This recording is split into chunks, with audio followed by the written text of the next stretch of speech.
नमस्ते विद्यार्थियों। शारदा बाल निकेतन उच्च माध्यमिक नागौर ऑनलाइन कक्षा में सभी विद्यार्थियों का स्वागत। विद्यार्थियों, आज अपन कक्षा 9th सांवले सपनों की याद पाठ का अध्ययन करेंगे, जिसके लेखक है डॉक्टर जाबिर हुसैन। तो देखिए डॉक्टर जाबिर हुसैन का जीवन परिचय। जाबिर हुसैन का जन्म सन 1945 में गांव नौनही, राजगीर, जिला नालंदा, बिहार में हुआ। वे अंग्रेजी भाषा एवं साहित्य के प्रधानाध्यापक रहे। सक्रिय राजनीति में भाग लेते हुए 1977 में मुंगेर से बिहार विधानसभा के सदस्य निर्वाचित हुए और मंत्री बने। सन 1995 से बिहार विधान परिषद के सभापति है। जाबिर हुसैन हिंदी, उर्दू तथा अंग्रेजी तीनों भाषाओं में समान अधिकार के साथ लेखन करते रहे हैं। उनकी हिंदी रचनाओं में जो आगे है डोला बीबी का मज़ार, अतीत का चेहरा, लोगा, एक नदी रेत भरी प्रमुख, ये इनकी रचनाएं हैं। अपने लंबे राजनीतिक सामाजिक जीवन के अनुभवों में उपस्थित आम आदमी के संघर्षों को उन्होंने अपने साहित्य में प्रकट किया है। संघर्षरत आम आदमी और विशिष्ट व्यक्तित्वों पर लिखी गई उनकी डायरियाँ चर्चित प्रशंसित हुई है। जाबिर हुसैन ने डायरी विद्या में एक अभिनव प्रयोग किया है, जो अपनी प्रस्तुति शैली और शिल्प में नवीन है, यानी नया है। पाठ परिचय में देखिए, प्रस्तुत पाठ जून 1987 में प्रसिद्ध पक्षी विज्ञानी सालिम अली की मृत्यु के तुरंत बाद डायरी शैली में लिखा गया संस्मरण है। सालिम अली की मृत्यु से उत्पन्न दुख और अवसाद को लेखक ने सांवले सपनों की याद के रूप में व्यक्त किया है। सालिम अली का स्मरण करते हुए लेखक ने उनका व्यक्ति चित्र प्रस्तुत किया है। यहाँ भाषा की रवानी और अभिव्यक्ति की शैली दिल को छूती है।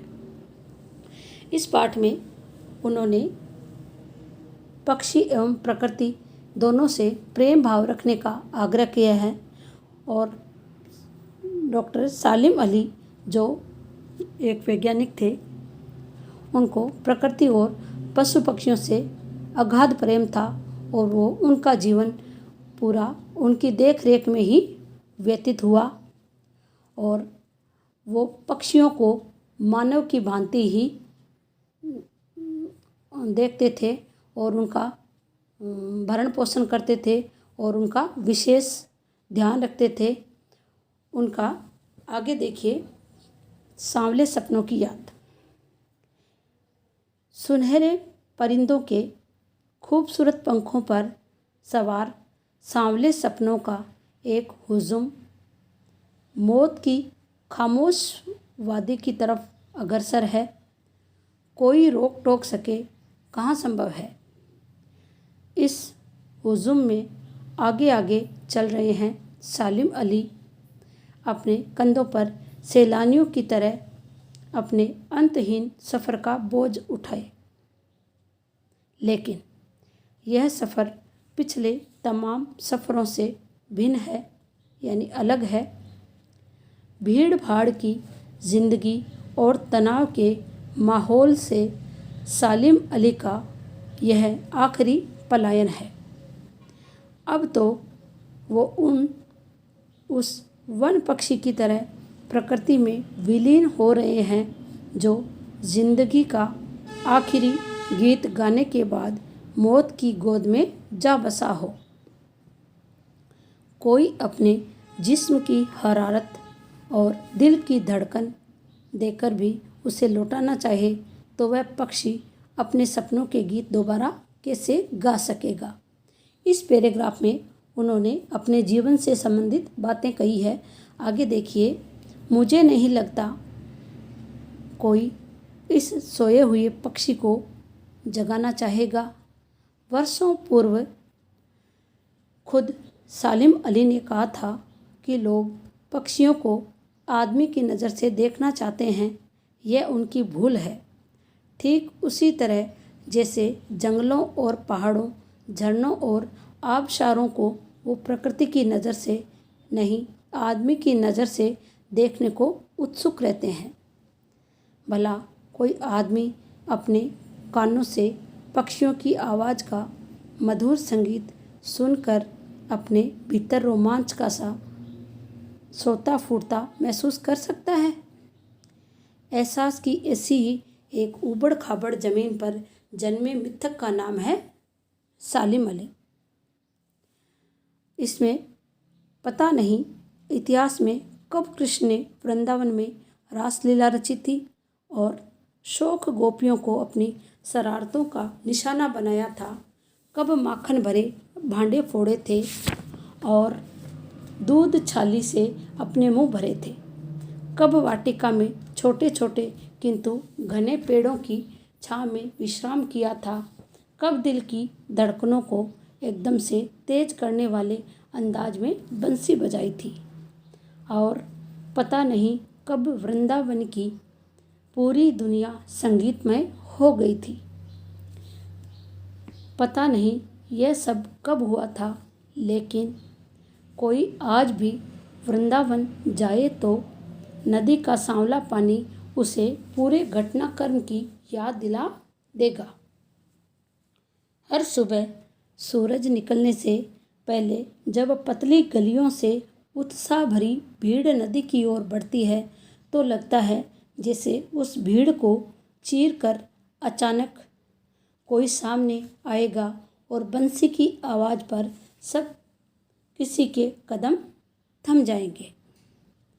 हर शाम सूरज ढलने से पहले जब वाटिका का माली सैलानियों को हिदायत देगा तो लगता है जैसे बस कुछ ही क्षणों में वो कहीं से आ टपकेगा और संगीत का जादू वाटिका के भरे पूरे माहौल पर छा जाएगा। वृंदावन कभी कृष्ण की बांसुरी के जादू से खाली हुआ है क्या?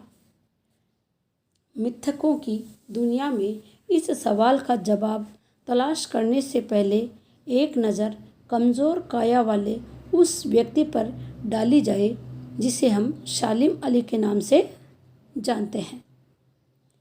उम्र तो शती तक पहुंचने में थोड़े ही दिन तो बच रहे थे।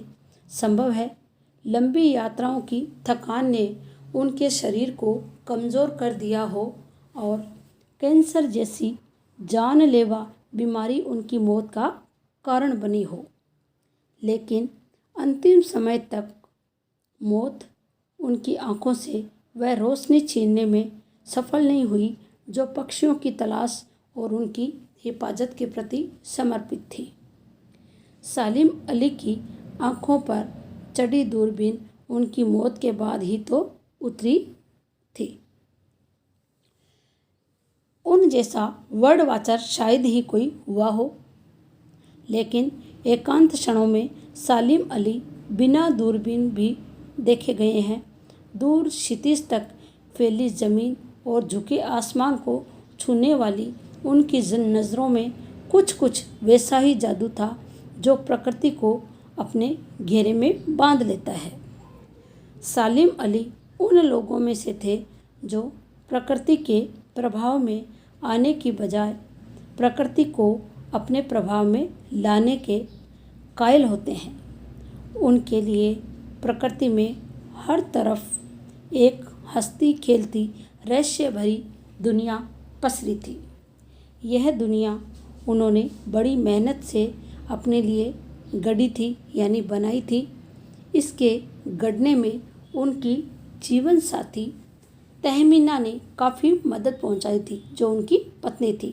तहमीना स्कूल के दिनों में उनकी सहपाठी रही थी और वो अंत तक उनके साथ रही। उन्होंने अपने पति को पक्षियों से प्रेम के प्रति उत्सुक बनाया और वो उनको उनके साथ काफ़ी मिली जुली रहती थी। और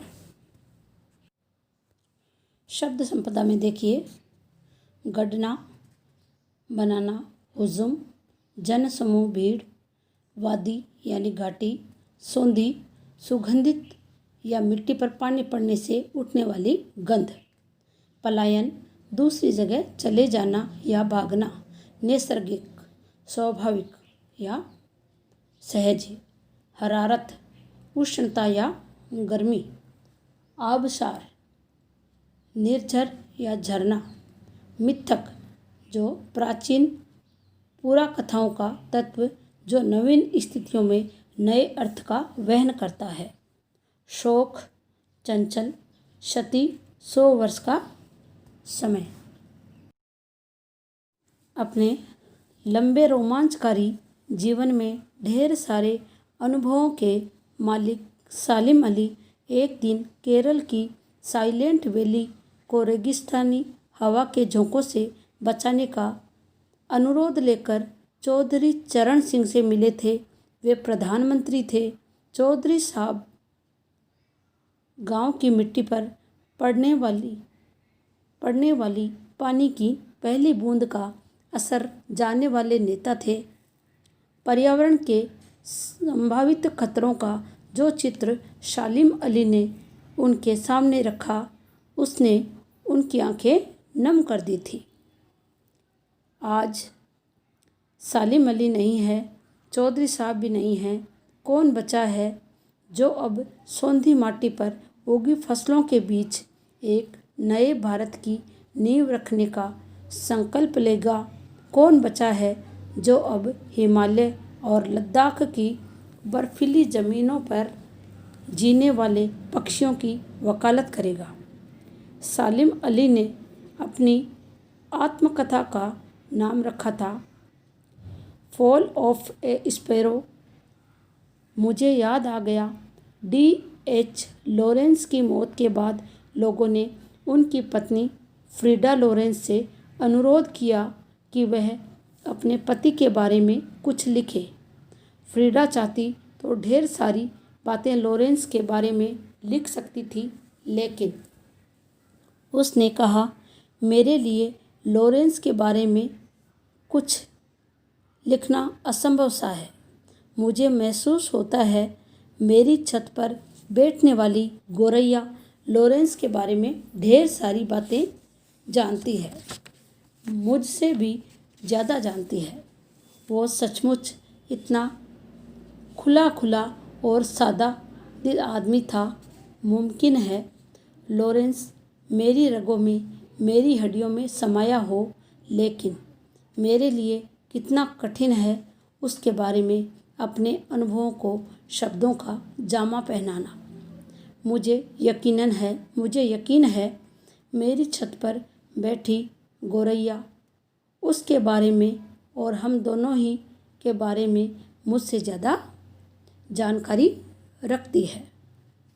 जटिल प्राणियों के लिए सालिम अली हमेशा एक पहेली बने रहेंगे। बचपन के दिनों में उनकी एयरगन से घायल होकर गिरने वाली नीलकंठ की वह गोरैया सारी जिंदगी उन्हें खोज के नए रास्तों की तरफ ले जाती रही। जिंदगी की ऊंचाइयों में उनका विश्वास एक क्षण के लिए भी डिगा नहीं। वो लॉरेंस की तरह नैसर्गिक जिंदगी का प्रतिरूप बन गए थे। सालिम अली प्रकृति की दुनिया में एक टापू बनने की बजाय अथाह सागर बनकर उभरे थे।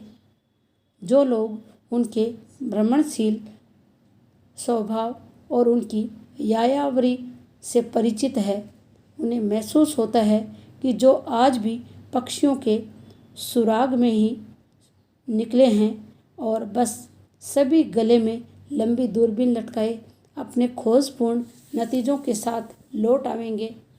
जब तक वो नहीं लौटते, क्या उन्हें गया हुआ मान लिया जाए? मेरी आंखें नम हैं। सालिम अली, तुम लौटोगे ना? इसमें एक किस्सा है एक गोरैया का। इसमें D.H. लॉरेंस जो 1885 से 1930 यानी 20वीं सदी के एक अंग्रेजी के प्रसिद्ध उपन्यासकार थे। उन्होंने कविताएं भी लिखी, विशेषकर प्रकृति संबंधी कविताओं का उल्लेख किया। उन्होंने प्रकृति से D.H. लॉरेंस का गहरा लगाव था और सघन संबंध भी। वे मानते थे कि मानव जाति एक उखड़े हुए महान वृक्ष की भांति है जिसकी जड़ें हवा में फैली हुई है। वे यह भी जानते थे कि हमारा प्रकृति की ओर लौटना जरूरी है, क्योंकि दिन प्रतिदिन प्रकृति का ह्रास होता जा रहा है, पर्यावरण चारों ओर से दूषित होता जा रहा है। पेड़ पौधे कटने से पशु पक्षी उनके बैठने का भी सहारा नहीं रहा है। इसलिए पर्यावरण को बचाना है तो अधिक से अधिक पेड़ पौधे लगाने होंगे और प्रकृति की रक्षा करनी होगी। और जैसे ही हम प्रकृति की ओर जागरूक हो जाएंगे, वैसे ही हमारा जो जीवन स्तर है उसमें भी सुधार आ जाएगा। और भारत देश में प्रकृति सेवा ही प्रकृति पूजा माना है, उनको भी एक भगवान का रूप दिया गया है।